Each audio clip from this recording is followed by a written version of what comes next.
이제 다윗은요, 사울을 피하여 본격적인 도망자의 인생을 살게 됩니다. 그야말로 광야의 생활을 사는데, 이 다윗이 광야에서 살았던 시간이 무려 13년입니다. 짧지 않은 시간입니다.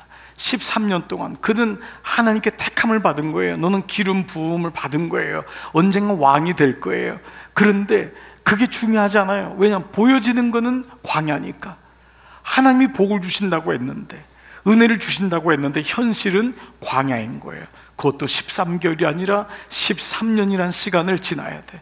나이가 40 정도, 50 정도, 인생이 어느 정도 좀 보일 때 고난이 오면요, 그래도 좀 덜해요. 근데 20대 때 고난이 오면 이건 정말 어렵습니다. 정말 해석이 너무 어려운 거예요. 그러니까 다윗이 20대 때부터 30대 때까지 온통을 다 광야 속에 살았던 겁니다. 자, 그러한 가운데 그는 목숨을 유지한 채로 아둘람 굴로 도망칩니다. 이 아둘람으로 다윗이 도망갔다는 얘기를 듣자 다윗의 형제와 아비의 온 집이 그에게로 찾아옵니다. 아마 다윗이 좋아서가 아니었을 것입니다. 왜냐하면 그 당시 왕에게 반역을 하거나 왕에게 쫓김을 당하면 3대가 멸문지화입니다. 이건 뭐 우리나라를 봐도 알잖아요. 그러니까 다윗을 잡으려고 하는데 다윗이 없으면은 그의 아비와 어미와 온 집을 다 잡아서 죽일 겁니다. 그래서 이 사람들은 어찌 보면 억지로라도 다윗을 갈 수밖에 없었어요. 그게 1절입니다. 22장 1절 시작. 그러므로 다윗이 그곳을 떠나 아둘람굴로 도망하매 그의 형제와 아버지의 온 집이 듣고 그리로 내려가서 그에게 이르렀고. 자, 17장에 봤던 다윗이 골리앗을 그렇게 물맷돌로 죽이고, 다윗은 만만이요, 사울은 천천히요, 그리고 다윗은 한나라 왕의 부마가 됩니다. 사위가 되는 거예요. 그런 일이 바로 17장에 있었는데 지금 12장에서 뭐죠?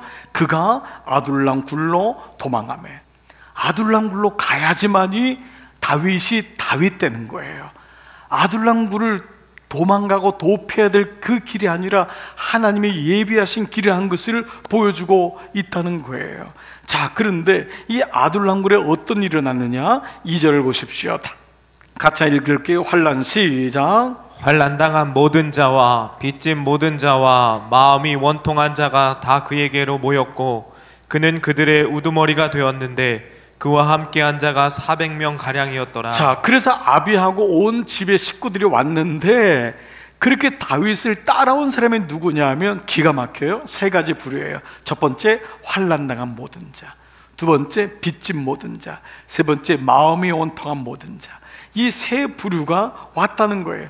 주님의 뜻 가운데 온 데가 아둘람 동굴이었고, 거기에 어떤 자들이 모였냐? 다시요, 환난당한 자, 빚진 자, 마음에 원통한 자들이 모였어요. 그리고 다윗은 자기가 원해서 된 것이 아니라 그 모인 곳에 우두머리가 된 거예요. 우두머리 말하는 장관, 영어로는 캡틴이라는 말인데 그곳의 리더가 된 거예요. 자, 그런데 여러분, 이 그러므로라고 하는 이 22장의 본문이 바로 다윗이 왕으로의 준비의 장이 돼요. 지금까지 골리앗을 이기고 양을 치고, 이거는 그야말로 서론이었던 거예요. 여기서부터 하나님께서 다윗을 훈련하기 시작하는 과정이 일어나는 거예요. 그래서 이 과정이 하나님의 방법이다라고 하는 주석까지도 나오죠. 자, 무엇보다 이 아둘람 동굴 이후에 등장하는 다윗에게 단어가 있는데 바로 기도라고 하는 단어입니다. 자, 여러분 좀 의외이지 않아요? 다윗이 골리앗을 물리칠 때 기도하지 않았을까요? 다윗이 양을 칠 때 기도하지 않았을까요? 다윗이 사울의 창을 파여 도망갈 때 기도하지 않았을까요? 그런데 왜 사무엘서의 저자는 비로소 다윗이 기도하기 시작했다라고 할까요? 자, 여러분에게 제가 만약에 여러분 기도 좀 더 하셔야 돼요, 기도 안 하고 계시네요 라고 한다면 좀 섭섭할지 몰라요. 왜냐면 여러분이 나름 기도하거든요. 어려울 때도 기도하고, 아이를 위해서도 기도하고, 병 가운데서도 기도하고, 우리가 다 기도는 한다고요. 다윗이 기도를 안 한 것이 아니었어요. 근데 왜 사무엘 저자는 여기에 아둘람 동굴 이후에 기도라는 단어를 넣었을까? 자, 그 구절이 22장에서 아둘람 동굴, 23장의 1절에서 어떤 일이 있냐? 23장 1절, 사람들이 다윗에게 전하여 이르되 보소서 블레셋 사람이 그 일날을 쳐서 그 타작마당을 탈취하였더이다 하니, 이런 사건이 생긴 거예요. 다윗에게는 이런 사건이 많았어요. 근데 23장의 그 다음 절에 뭐라고 했어요? 2절 시작. 이에 다윗이 여호와께 묻자와 이르되, 이게 첫 번째 등장하는 거예요. 묻자와 이르되는 히브리어적인 구문으로 하면 기도했다는 거예요. 그가 주님께 묻는 거예요. 그러니까 이 물었다는 건 이전에도 묻지 않았다는 것이 아니라, 이 물었다고 하는 것은 아둘람 동굴 이후에 드러난 다윗의 축이 바뀌어졌다는 거예요. 그가 기도를 하지만 기도의 사람과 기도하는 건 달라요. 그가 예배를 드리러 오지만 그가 예배자인과는 달라요. 교회에 나오는 사람하고 그리스도인은 달라요. 교회는 나와요. 근데 그 사람을 그리스도인이라고 하진 않아요. 그리스도인은 뭐죠? 그리스도가 축이 되는 거예요. 그래서 늘 주님이라면 어떻게 했을까? 여보, 우리 주님께 좀 기도하자. 아이가 어떤 결정할 때 너희들 결정하기 전에 꼭 기도해야 된다. 우리 삶에 기도가 축이 되는 것하고 기도하는 것은 달라요.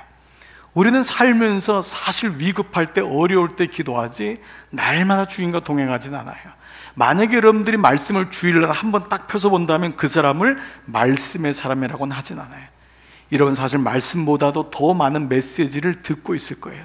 그러나 여러분이 매일마다 아침에 이런 첫 시간을 말씀을 보고 주님 내게 말씀해 주세요, 새벽 큐티를 한다면 그 사람은 비로소 말씀이 축이 되는 거예요. 자, 이러한 아둘람 동굴은요, 오늘 또 하나 우리에게 다윗에게 변화를 주는 게 있어요. 다윗에게 왔던 사람은 마음이 환난당한 자, 빚진 자, 그리고 마음이 원통한 자였어요. 어찌 보면요, 이건 우리가 원하는 사람들의 명단이 아니에요. 이왕이면은 아둘람 동굴에 온다면은 좀 명망이 있는 사람, 좀 물질이 있는 사람, 건강한 사람, 사실 여기 보면 정신적으로나 육적으로 환난당한 사람, 빚진 자, 마음이 원통한 자, 어찌 보면 다 병든 자잖아요. 그러니까 이런 사람들이 온 거예요. 다윗은 이 사람들을 보면서 처음에 하나님 주려면 좀 좋은 사람을 주시지 라고 했을지 모르는데, 비로소 다윗은 자신의 모습이 어떠한지를 보게 됩니다. 내 모습이 어떤지를 보는 거예요. 그는 지금 골리앗도 쳐부수고 왕의 한 나라의 부마가 되었지만 그게 다윗이 아니에요. 다윗이 그렇게 하나님을 붙잡았던 이유는 다윗이 환난당한 자였거든요. 다윗이 빚진 자였거든요. 다윗이 마음에 원통이 있는 자였거든요. 바로 이 사람들을 통해서 다윗은 자기 자신을 보게 돼요. 여러분, 사람이 교만하고요, 자기 중심일 때는 다른 사람을 향해서 손가락질합니다. 애를 어떻게 저렇게 길러? 아유, 아니 몸을 어떻게 관리를 못했길래 저렇게 몸에 병이 들어? 늘 누군가를 향해 손가락질하지만 그때마다 잊어버리지 말아야 돼. 이 세 손가락은 나를 향했다는 것을. 그 사람들을 통해서 하나님은 나를 보게 하는 거예요. 나의 연약함을 보게 하는 거예요. 목회자는 늘 많은 교우들에게를 듣습니다. 근데 어느 날 그분의 아픔이 내 아픔이 될 때가 있어요. 아니, 그래야 돼요. 왜냐면 그것이, 그 모습이 내 모습이기 때문에. 그럴 때 제가 영적 아비가 되고 어미가 되는 거예요. 그것밖에 못 살아. 아니, 어떻게 했으면 그렇게 돈을 다 도둑 맞아. 이런 마음으로 산다면 그 사람들에게는 저는 지적질할 수밖에 없는 거예요. 근데 그분들의 이름을 가지고 제가 중보실에 올라갈 때 기도가 되는 이유는 바로 그 사람이 저이기 때문에. 주님, 제가 환난당했었고, 제가 빚진 자였고, 제가 마음이 원통한 자였고, 제가 몸이 무너진 자였기 때문에 다윗은 비로소 어른이 돼가고 있는 거예요. 영적인 성숙한 어른이 돼가고 있는 거예요. 다른 사람이 보이면서 인생에 이런 사람들이 많구나, 인생이 잘 나가는 것만 있는 것이 아니구나, 부자가 아니구나. 본질적으로 모든 인생은 환난당하는 자요, 모든 인생은 빚진 자요, 모든 인생은 마음이 원통한 자구나. 그 사람이 내게 보여지고 그 사람을 위한 마음이 만들어지는 거예요. 오늘 다윗은 비로소 어른이 돼가고 있는 것입니다. 우리는 결혼을 하면은 나보다 훨씬 똑똑한 사람, 좋은 사람, 배경이 좋은 사람을 원할 때가 많습니다. 그러나 결혼의 깊이는 그것이 아닙니다. 알고 봤더니 이 사람 마음이 환난당한 사람이고, 이 사람이 빚진 자이고, 이 사람 마음이 원통한 자임을 알게 됩니다. 서로가 그를 이해해주고 알아주고 그리고 기도해 줄 때 비로소 결혼 생활은 유지가 되고 성숙한 가정이 되는 것과 마찬가지입니다.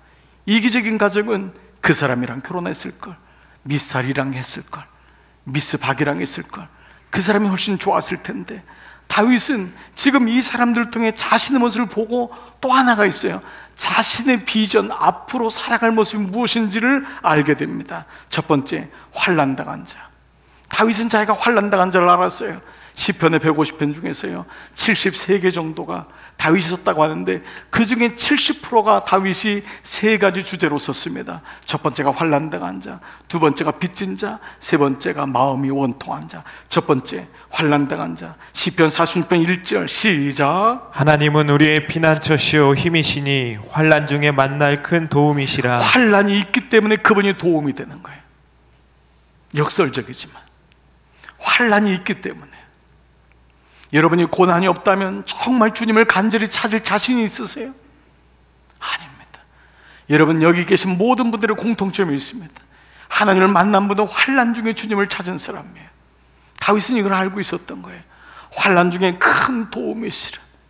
두 번째, 다윗은 자기가 빚진 자임을 알게 되었습니다. 여기 빚진 자라는 것은 물질적인 돈을 빚진 채무자의 의미만 있는 것이 아니에요. 그로 인하여 포로된 자, 아무도 도와줄 수 없는 자, 사람들이 떠난 자, 이것이 빚진 자입니다. 여러분, 빚진 자에게는 옆엔 사람이 없어요. 그저 돈 친구도 없습니다. 빚진 자의 심정이 된 거예요. 다윗은 하나님을 섬길 때 모든 사람들이 떠나갔던 거예요. 그래서 그가 뭐라고 하냐, 시편 102편 6절 나는 시작. 나는 광야에 올빼미 같고 황폐한 곳에 부엉이같이 되었사오며 내가 밤을 새우니 지붕 위에 외로운 참새 같으니. 여러분 중에 만약 이 시의 고백을 읽으면서 목사님 저 마음이 제 마음입니다, 제 마음입니다, 만약 여러분이 그런 분이 있다면 여러분 이미 다윗의 마음을 가진 자예요. 인생을 아는 자예요. 이게 도무지 무슨 말인지 모른다면 왜 광야에 올빼미로 살지? 왜 황폐한 곳에 부엉이같이 되었지? 아닙니다. There is no jump in life. 인생엔 절대 도약이 없습니다. 하나님은 모든 사람에게 아둘람 동굴로 가게 하세요. 거기서 자신의 인생이 빚진 자임을 보게 합니다. 그리고 자기가 빚진 자임을 알기 때문에 빚진 자가 보이기 시작해요. 부유한 사람은 부자밖에 안 보입니다. 가난한 사람의 눈에는요 가난한 사람이 보여요. 건강한 사람에게는요 아픈 게 이해가 안 됩니다. 아파본 사람은 아픈 사람이 보입니다. 세 번째, 마음이 원통한 자. 다윗이 얼마나 마음이 원통했습니까? 도무지 다윗을 이해하는 사람이 없는 거예요. 어디 양똥치는 놈이 왕이 돼가지고 부마가 돼가지고 네가 어디 골리앗 그냥 어디 뒷걸음치라다 잡은 거지, 네가 무슨, 얼마나 마음이 원통합니까? 아버지 이새도 아들을 인정하지 않았잖아요. 그의 고백을 들어보세요. 140편 1절 시작. 내가 소리내어 여호와께 부르짖으며 소리내어 여호와께 간구하는도다. 내가 원통함을 그의 앞에 토로하며 내 우환을 그의 앞에 진술하는도다. 여기 보시면 소리내어 부르짖고 간구하고 토로하고 진술하는도다. 모두가 견딜 수 없는 마음의 원통함이 있는 거예요. 너무너무 마음이 답답한 거예요. 마음이 너무 힘든데 얘기할 데가 없는 거예요. 그의 아내조차도 이해를 못하고 자식들도 이해를 못하니까 하나님 앞에 날마다 밤마다 소리내어서 침상에 젖을 때까지. 그게 다윗의 마음인 거예요. 여러분 어떻습니까? 다윗은 비로소 아둘람 동굴에서 자신의 본질의 모습이 무엇인지, 인생의 모습이 무엇인지를 알게 된 거예요. 인생이 이렇구나, 인생이 이렇구나. 그리고 이렇게 많은 사람들이 아프구나, 많은 사람이 환난당했고 많은 사람이 외로워하고 빚진 자고 많은 사람이 그 마음에 원통함이 있구나를 보게 된 거예요. 여러분 어떻습니까? 나는 아닌데요? 아닐 것입니다. 여러분, 오늘 이 말씀이 여러분에게 은혜가 된다면 이 아둘람 동굴은 나를 위한 하나님의 도피처가 되는 거예요. 하나님이 그런 나를 하나님이 부르신 거예요. 그래서 오늘 이 말씀은 다윗을 다윗되게 만든 하나님의 일하심이 이루어지면서 동시에 우리가 놓치지 말아야 될 것이 아둘람 공동체가 의미하는 구속사적인 의미입니다. 이 아둘람 동굴은 나에게 무엇이냔 말이에요. 아둘람 동굴을 통해 하나님이 구원의 역사를 왜 이루시고자 하는지, 아둘람, 나의 아둘람은 무엇입니까? 당신의 아둘람이 당신입니다. 오늘 이 말씀을 보자고요. 자, 오늘 2절에는요 다윗이 우두머리가 되죠. 장관이 돼요. 그리고 5절, 여러분 5절을 보시면 선지자 갓이 등장합니다. 갓이 등장해서 다윗에게 모압 땅에 머무르지 말고 유다 땅으로 들어가라 말해요. 그리고 20절에 오늘 우리 설교 본문은 아니지만 오늘 매일 성경의 본문에 오늘 20장, 오늘 전체 다거든요. 20절 보면은 아히멜렉의 아들인 아비아달만 살아와요. 여러분, 어제의 사건이 뭐죠? 바로 85명의 제사장을 다 죽여요. 아히멜렉이 다윗을 숨겨주거든요. 그러니까 사울이 이것을 듣고 괘씸죄로, 이 말이 안 되죠. 아무리 그래도 높당했는 제사장 이 85명을 다 죽이는 거예요. 그 가운데 이 도액이라고 하는 중간에 이 간교한 자가 그거를 사울에게, 그러니까 사울이 해석이 안 되는 거예요. 도액의 얘기를 듣고 딱 걸러내야 되는데 이 걸러내는 능력이 없으니까 그 얘기만 듣고 그냥 분노가 쳐가지고 살인을 하게 되는, 85명을 죽이는 일이 일어납니다. 그때 그 이 멜렉의 아들인 아비아달 제사장만이 살아서 다윗에게 합류합니다. 자, 지금 구성원이 누가 됐죠? 기름 부음 받은 다윗이 있고요, 그리고 선지자 갓이 있고요, 그리고 제사장 아비아달이 있는 거예요. 보기에는 너무도 미약하고 환난당하고 빚지고 마음이 원통한 자들이 모였지만 이 모임이 하나님이 예비하신 다윗 왕국의 시작이 됩니다. 이것이 다윗 왕국의 시작이 되는 거예요. 거기 왕이 있고 선지자가 있고 제사장이 있고 그리고 병든 백성들이 거기 모인 거예요. 근데 여기서 하나님의 나라가 태동되는 거예요.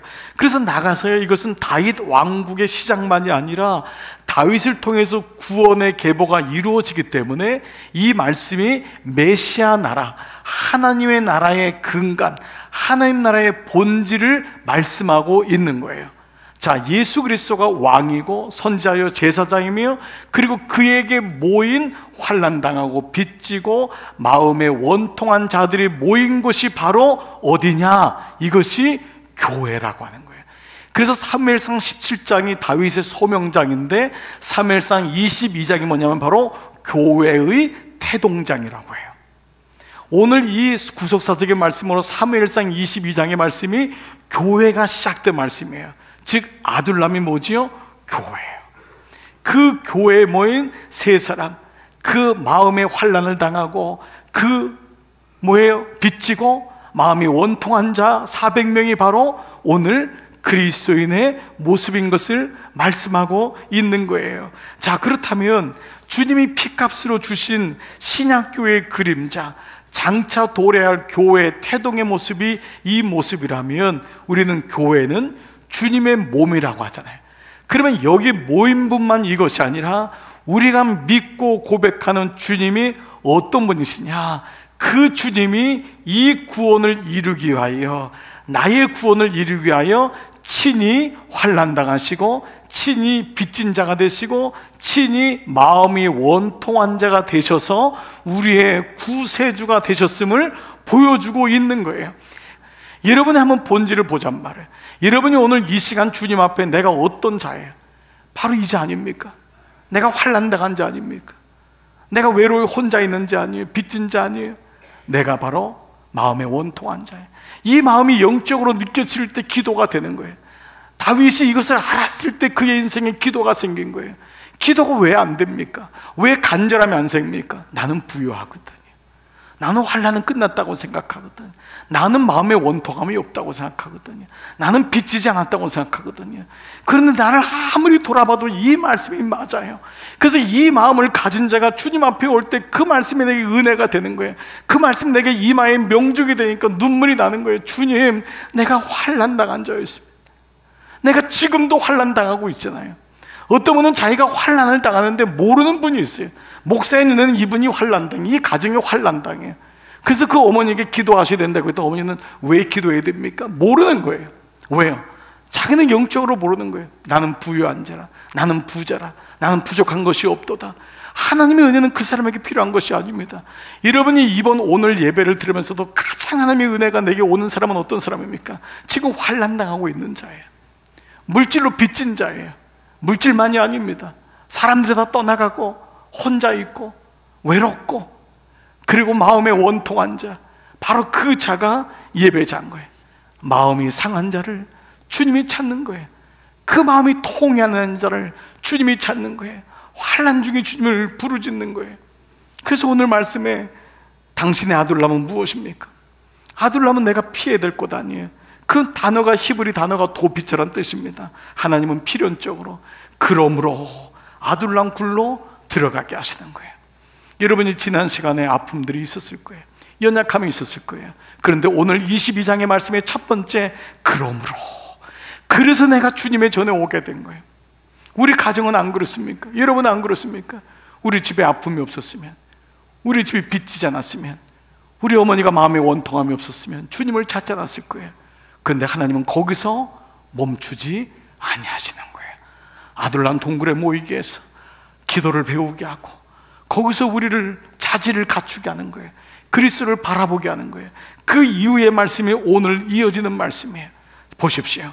그 아둘람 굴에서 다윗은 자신의 인생을 구속사적으로 해석하기 시작하는 거예요. 왜 하나님이 나를 아둘람 굴로 들어가게 하셨는지, 그리고 거기서 하나님의 음성에 귀를 기울이기 시작합니다.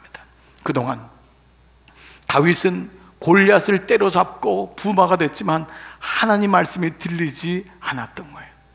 여러분, 언제 하나님 말씀이 들리나요? 여러분, 지금 하나님 말씀이 들리고 있나요? 하나님께서 여러분에게 하시는 말씀이 들리고 있으세요? 다윗은 하나님의 음성이 들리기 시작하고 불이익이 있고 어렵지만 유다 땅으로 들어갑니다. 그래서 하나님의 일을 시작해요.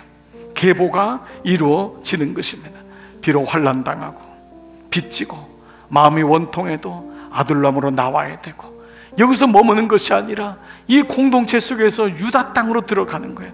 하나님의 구원의 역사를 이루는 거예요. 구원의 계보, 구원의 역사를 보지 못하면 말씀은 교훈적으로밖에 들리지 않습니다. 하나님이 여러분을 이 땅에 세우신 이유, 이곳에 세우신 이유는 구원하기 위함입니다. 하나님이 여러분을 통해서 구원의 계보를 이루어 가기 위하여 그 집에 시집 보내고 그 장소에 보내고 그 직장에 보내고 여러분들이 지금까지 참고 견디고 지금까지 온 거예요. 구원의 땅에 들어가라는 거예요. 포기하지 말고 그 구원을 위해서 유다 땅으로 들어가라는 거예요. 자녀를 위해서 구원의 땅으로 들어가라는 거예요. 그것이 오늘 이 아둘람으로 우리를 부르신 이유라는 거예요. 오늘 당신의 아둘람이 당신입니다. 여러분에게 아둘람은 때로는 고통스럽고 힘들지 몰라도 본질적으로 주님, 나는 환난당한 자요, 나는 빚진 자요, 나는 마음이 원통한 자입니다. 이 마음을 주님 앞에 토로하고 수치와 부끄러움을 주님 앞에 고백할 때, 그때 첫사랑이 회복됩니다. 그때 기도가 되고 그때 구원의 땅으로 가는, 그 유다 땅으로 들어가라고 하는 그 말씀이 들리기 시작하고 구원의 역사를 이루기 위하여 여러분의 믿음의 영적 행보가 시작되는 것입니다. 사랑하는 성도 여러분, 매일마다 말씀을 묵상할 때마다 목회실에서 늘 기도하는 제목이 있습니다. 하나님, 오늘도 이 말씀이 교우들에게 들려지게 하옵소서. 들려지게 하시고 그들이 구원의 길을 묵묵히 걸어가게 하옵소서. 그리고 마침내 그 아둘람 동굴을 통과하여 하나님이 원하시는 것을 보게 하소서. 눈이 열려지게 하소서. 부모가 자녀를 위해 기도할 때 어떤 기도를 합니까? 주님, 아이의 눈이 열려지게 하옵소서. 돈만 보고 세상만 보고 직장이 보고 어디에 하나님이 살아계시냐고 하는 그 아이에게 눈이 열려지게 하옵소서.